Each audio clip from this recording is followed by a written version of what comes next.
ఆంధ్రప్రదేశ్లోని శ్రీకాకుళం జిల్లాలో సంచలనం సృష్టించిన హరిణి హత్య కేసులో కీలక విషయాలు వెలుగులోకి వచ్చాయి. గ్రూప్స్ కోచింగ్ కోసం హైదరాబాద్లో ఉంటున్న వివాహిత హరిణిని స్వగ్రామానికి రప్పించి ఆమె తల్లి, తాత, భర్త కలిసి హత్య చేసినట్లు దర్యాప్తులో తేలింది. గుండెపోటుతో మరణించినట్లు నమ్మబలికి రహస్యంగా అంత్యక్రియలు నిర్వహించినప్పటికీ హరిణి ముందుగానే రికార్డ్ చేసిన సెల్ఫీ వీడియో కేసును ఛేదించడంలో కీలక ఆధారంగా మారింది. కన్న తల్లే వివాహితురాలైన తన కుమార్తెను కడతీర్చిన దారుణ ఘటన ఇది. దానికి మృతురాలి భర్త, మామ సహకరించడం మరో విశేషం. హైదరాబాద్లో ఉంటూ గ్రూప్స్కి ప్రిపేర్ అవుతున్న వివాహితను పథకం ప్రకారం స్వగ్రామానికి రప్పించి హతమార్చారు. తర్వాత ఆమె గుండెపోటుతో మృతి చెందింది అని చెప్పి గుట్టుగా దహన సంస్కారాలు చేసేశారు. అయితే అనుమానం వచ్చి పోలీసులు దర్యాప్తు చేసేసరికి ఆమెది సాధారణ మరణం కాదు, హత్య అని తేలింది. ఆలస్యంగా వెలుగుకొచ్చిన ఈ ఘటన ఇప్పుడు ఏపీలో సంచలనంగా మారింది.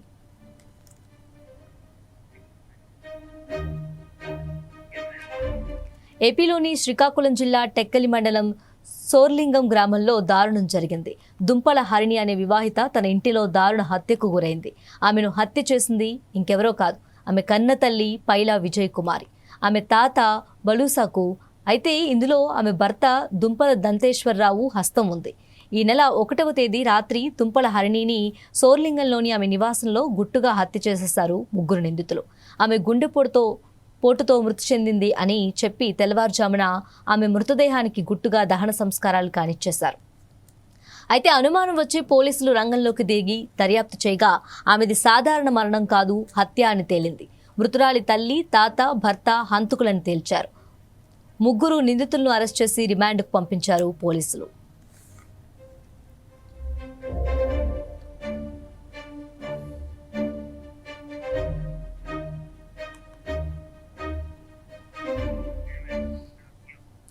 మృతురాలు హరిణికి 2020లో టెక్కలి మండలం సోర్లింగం గ్రామానికి చెందిన సొంత మేనమామ అయిన దంతేశ్వరరావుతో వివాహం జరిగింది.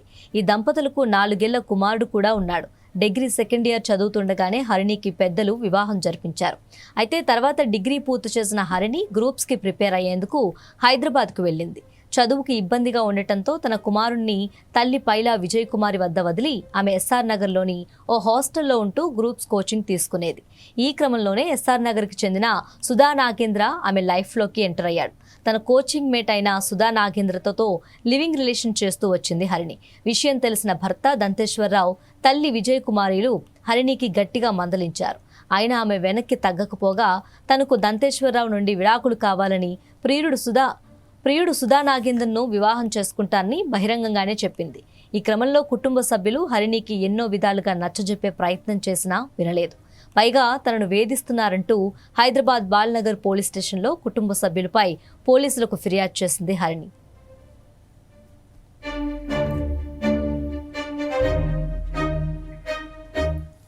అయితే హరిణికి ఎన్ని విధాలుగా నచ్చజెప్పి ఊరికి తీసుకువద్దామని కుటుంబ సభ్యులు ప్రయత్నం చేసినా లాభం లేకపోయింది. హరిణి తమను వదిలి నాగేంద్రతో వెళ్లిపోతే తమ పరువు పోతుందని భావించిన కుటుంబ సభ్యులు చివరకు ఆమెను హతమార్చాలని భావించారు. దానికోసం ముందస్తు ప్రణాళికను రచించారు. నీ ఇష్టం ప్రకారం విడాకులు ఇచ్చేందుకు దంతేశ్వరరావు అంగీకరించాడని గ్రామానికి వస్తే పెద్ద మనుషుల సమక్షంలో ఆ ప్రక్రియ కానిచ్చేద్దామని హరిణికి తల్లి సమాచారం ఇచ్చింది. దాంతో హైదరాబాద్ నుండి బయలుదేరి కిందటి నెల 31న సోర్లింగం గ్రామానికి చేరింది హరిణి. వాస్తవానికి 31వ తేదీ రాత్రే ఆమెను హతమార్చాలని అనుకున్నారు, కానీ అది జరగలేదు. దాంతో ఈ నెల 1న రాత్రి 11 గంటల 15 నిమిషాల సమయంలో ఇంట్లో మంచంపై నిద్రిస్తున్న హరిణిని ఆమె తల్లి విజయ్ కుమారి కాళ్ళు 2 గట్టిగా పట్టుకోగా తాత బలుసకు రాడ్తో కొట్టి హరిణిని చంపేశారు. హార్ట్ అటాక్తో చనిపోయిందని నమ్మపలికారు. తెల్లారితే ఆమె శరీరంపై ఉన్న దెబ్బలు చూసి ఎవరికైనా అనుమానం వస్తుందని భావించి తెల్లవారుజామునే మృతదేహానికి అంత్యక్రియలు చేసేశారు. హరిణి మృతదేహానికి రహస్యంగా దహన సంస్కారాలు నిర్వహించడంతో గ్రామంలో పలు అనుమానాలు చెలరేగాయి. పోలీసులకు సమాచారం అందింది. వీఆర్ఓ ఫిర్యాదు మేరకు కేసు నమోదు చేసి పోలీసులు దర్యాప్తు చేపట్టారు. అయితే అప్పటికే హరిణి మృతదేహానికి దహన సంస్కారాలు పూర్తి కావడంతో పోలీసుల వద్ద ఎటువంటి ఆధారాలు లేవు. ఈ క్రమంలో హరిణి తన హత్యకు కొద్ది రోజుల ముందు తన ప్రియుడికి పంపిన సెల్ఫీ వీడియో పోలీసులకు కీలక ఆధారంగా నిలిచింది. తన తల్లి విజయ్ కుమారి నుంచి వచ్చిన పిలుపు మేరకు తాను గ్రామానికి వెళ్తున్నానని, కానీ తనకు ప్రాణహాని ఉందని ఆమె సెల్ఫీ వీడియోలో పేర్కొంది.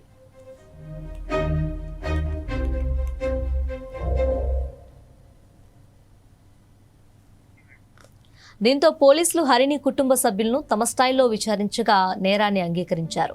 హరిణి భర్త దంతేశ్వరరావు జిల్లాలోని సౌరవకోట మండలంలో సచివాలయం వెల్ఫేర్ ఆఫీసర్గా పనిచేస్తున్నారు. హరిణిది సహజ మరణం అని అంతా నమ్మటంతో పాటు ఒకవేళ హత్య విషయం బయటపడినా నేరం తనపై పడకుండా ఉండేందుకు భర్త దంతేశ్వరరావు హరిణి హత్య జరిగే సమయానికి టెక్కల్లోని భవానీ థియేటర్లో సినిమాకు వెళ్లాడు. అయితే ఇదంతా పథకం ప్రకారమే జరిగిందని పోలీసులు విచారణలో తేలటంతో మృతురాలి తల్లి విజయకుమారి A1గా, A2గా తాత బలుసాకు, A3గా భర్త దంతేశ్వరరావును పేర్కొంటూ అరెస్ట్ చేసి రిమాండ్కు తరలించారు పోలీసులు.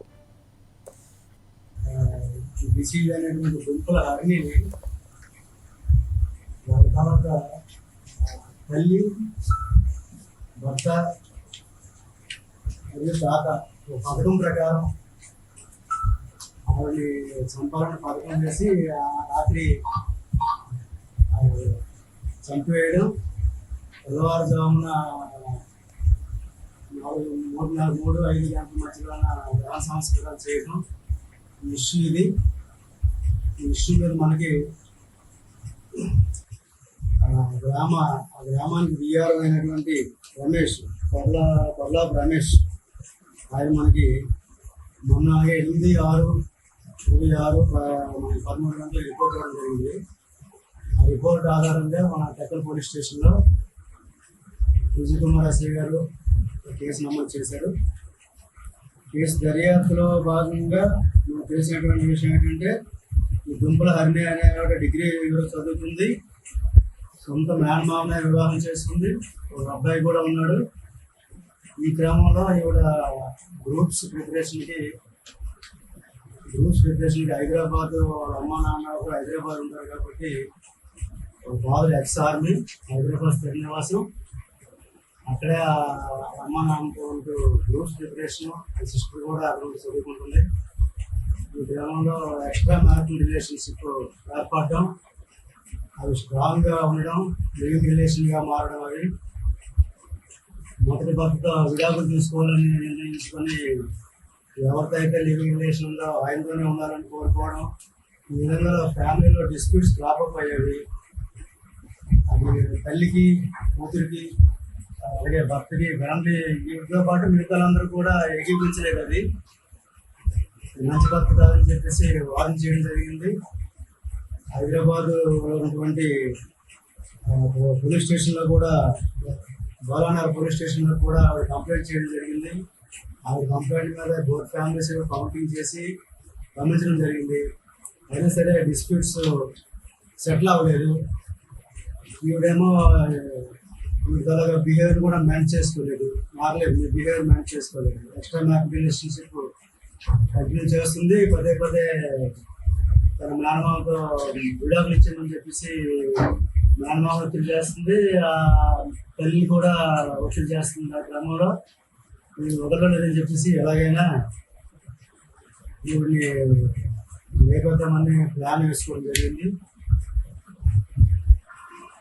31వ తారీఖున మీకు మా ఊరు వస్తే మాట్లాడి విడాకులు ఇప్పిస్తాం, మన ప్రాబ్లం సాల్వ్ చేసుకుందాం అని చెప్పేసి అత్త సొంత తల్లి వచ్చి ఇన్ఫర్మేషన్ మీద కవర్ చేస్తే వచ్చింది. ఆవిడ వచ్చేటప్పుడు అది ఆల్రెడీ డిస్ప్యూట్స్ ఉన్నాయి కాబట్టి ఊరికే వాళ్ళు ఏం చేస్తారో ఏంటి అని చెప్పేసి ఒక సెల్ఫీ రిలీజ్ చేయడం జరిగింది. అక్కడి నుంచి బయలుదేరే ముందు ఆ సెల్ఫీ కూడా మనం దర్యాప్తు గ్రామంలో సీజ్ చేయడం జరిగింది. ఈ ఊళ్ళో జరిగినటువంటి ఇష్యూ మీద హడావుడిగా ఈ దాని కార్యక్రమం చేయడంలో డిఆర్ఓ గారు అనుమానించి మనకు రిపోర్ట్ ఇవ్వడం జరిగింది.